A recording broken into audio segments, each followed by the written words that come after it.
Hello, everyone, and peace be upon you. Today, I will give an introduction to interpretive phenomenological analysis. Uh, and before talking about interpretive phenomenological analysis, let's have a brief look at phenomenology. Phenomenology, as a concept, describes reality as conscious experience of human being. Human beings give meaning to their life through their experience and perceptions, and they are not neutral at all. So, there is nothing objective or universal truth about human experience. So, the world we live as a person is not the world or reality that is something separate from ourselves. So, in short, phenomenology is about exploring essence of lived experience, and it is a descriptive and interpretive human science. Our human world is subjective, and we construct and co-construct our realities, and that is what phenomenology consider as a topic to study. The human reality that is not independent of our consciousness. Now, interpretive phenomenological analysis, in short IPA, is an experiential qualitative research approach that is grounded in phenomenology, ideography, and hermeneutics. Its goal is to understand how individuals make sense of their lives.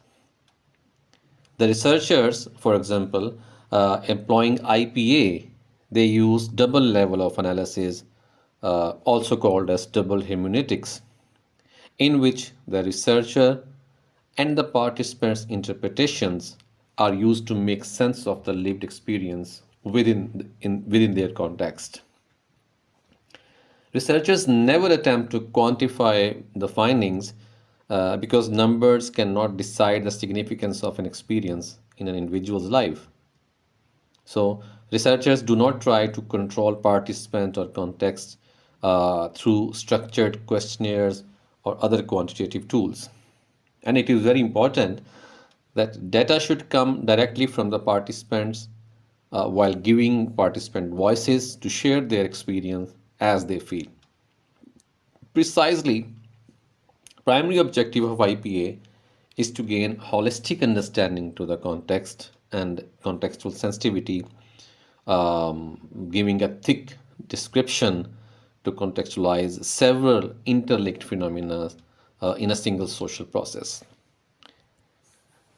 Well, on the screen you see some names, and these are the reference authors. You can study their work, and you can get a thorough understanding of what is phenomenology and IPA, and you can also get some different perspectives on using phenomenological analysis after reading these authors. So these are just reference authors. You can look into their studies. Um, in next few slides, I will briefly talk about the theoretical underpinnings of IPA, or you can say theoretical foundations. And maybe you like to watch a couple of other videos on my channel about phenomenology. That will be helpful. Um, well, as I said earlier, that IPA is theoretically grounded in descriptive and interpretive phenomenology, uh, then ideography, and the hermeneutics. So let us see these terms one by one. First, the ideography.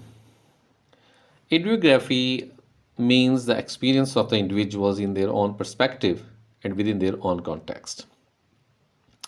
The researcher must get in-depth details about the individual's everyday life in connection with the experience related to the understudy phenomena. As you see that individual experience is important in IP studies, it becomes important to select the participant purposefully. So you must pay attention on your sampling techniques and the inclusion criteria, and as well as exclusion criteria while finding the participants for an IPA study. Now I will talk a little bit about hermeneutics. Hermeneutic is a theory of achieving an understanding of text, and so on. With an emphasis on text, hermeneutics is used to understand ancient text. For example, it was initially applied to the interpretation of the text of scriptures, such as Bible, Testaments, and but now modern hermeneutic, it includes both verbal and non-verbal communication, as well as semiotics, I mean symbols and signs. Researchers employing hermeneutic, they analyze the text to achieve a coherent interpretation, and this is called hermeneutic consistency. As a researcher doing IPA, you have to read the text that you transcribe, and you have to understand what it says. So hermeneutics provide an important foundation for IPA. Now, phenomenology, uh, as I said, it is a study of lived experience, or the life word. The underlying assumptions is that the reality of the world we live is not separate from us. So the question, what is this experience like? It should attempt to unfold meaning of lives as they are lived. In this sense, we should focus on understanding the meanings of human experience with a bottom up approach without giving taken for granted meanings. There are two phenomenological approaches to understand human lived experience. The researchers using descriptive phenomenology, they tend to describe the human experience as it is and with a very rich description. So, in descriptive phenomenology, it is very important that the researcher should spend his previous knowledge or presumptions, because his knowledge and presumptions can affect the meanings of the description as it is described. On the other hand, the researcher who are using interpretive phenomenology, um, they want to reveal the implicit meaning of the experience, and they believe that researchers cannot separate themselves absolutely from the process of exploring other people, and because we as a human cannot be neutral even if we are researchers. So we can use our own perspective to get an understanding of the phenomena. However, it is the skill of the interpretive phenomenologist to how to connect description and interpretation to make meaning of the experience without compromising on the actual data. So, in other words, being an interpretive phenomenologist is challenging because you are not only considering the participant voices and their perspectives and their description and their interpretation, but you are also trying to make meaning with your own perspectives on it. And at that time, you must use bracketing. You must situate yourself regarding your own presumptions and your own biases. And this is very important. This technique is actually called bracketing. In some other lecture, I will talk about it as well. Okay, now here you are. There are three theoretical foundations of IPA: phenomenology, ideography, and hermeneutics. And I have already told you about these concepts briefly. However, I will just make it clear that some researchers may not see IPA as an independent research methodology, and they may not consider IPA more than a so called method of analysis that is used mostly by the qualitative researchers in psychology. Besides the disciplinary bias of the phenomenologists who do not consider IPA as a research methodology, I think there is another reason for this disciplinary bias. For example, a researcher in psychology who try to interpret every experience as a psychological experience may overemphasize on individual experience and undermine the collective experience. That, in my opinion, should be interconnected with the individual experience. So, IPA is not just a tool for analysis, it is a complete methodology, uh, but it should be wisely used, because you should not be distracted by your disciplinary biases. And you should consider the phenomena as a psychosocial phenomena that may include several other environmental factors in it. Nevertheless, IPA is not a method for analyzing data like thematic analysis. So it must be very clear that IPA is not a method for analyzing qualitative data like you do in thematic analysis. IP is a methodology and it must be used throughout the research, including research questions, sampling techniques, data collection tools, validation of data collection tools, process of analysis, validation of findings, and interpretation of findings. So there are several validation techniques that researchers should consider, including validation of interview guide, findings, and the most important, ethical considerations, because you are investigating human lived experience. So a lot of ethical concerns are involved in it.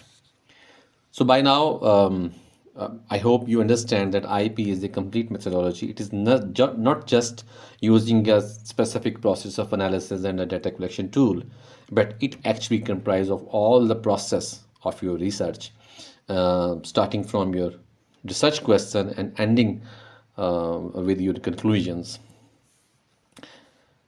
Now I will talk about the different process of analysis in another lecture, but here I will talk about some important questions regarding IPA. First question is, when should we use IPA? You have learned by now that IPA is about investigating lived experiences.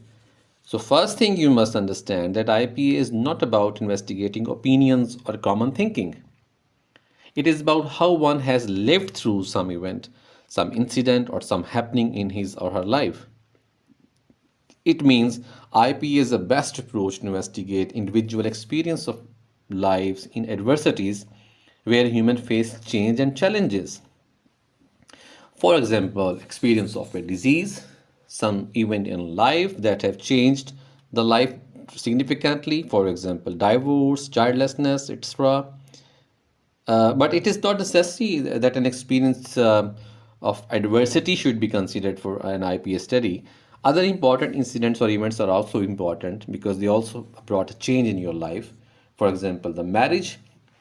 But it is important that as a researcher, you should be able to see that event, incident, or that thing as a lived experience where one can talk about what was it, how did it happen, and how does it affect their lives. Then you can consider it as a topic for IP study. Second question is how to write research question for IP studies. Again, you must know that you are going to explore what you are going to explore. You are going to explore an experience. So write your research question that should never convey like you already know what this experience will look like. Instead, it will be good if your research question inform about who are your participants in general and what experience you want to explore. For example, to explore the life of a divorced woman, you can have a research question like, how do the divorced women in this country perceive their life after divorce? How did the divorce impact their lives?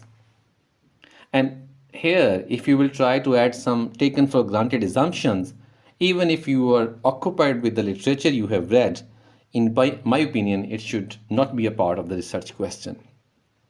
For example, you should not add in the research question that what type of impacts or what type of life you are exploring.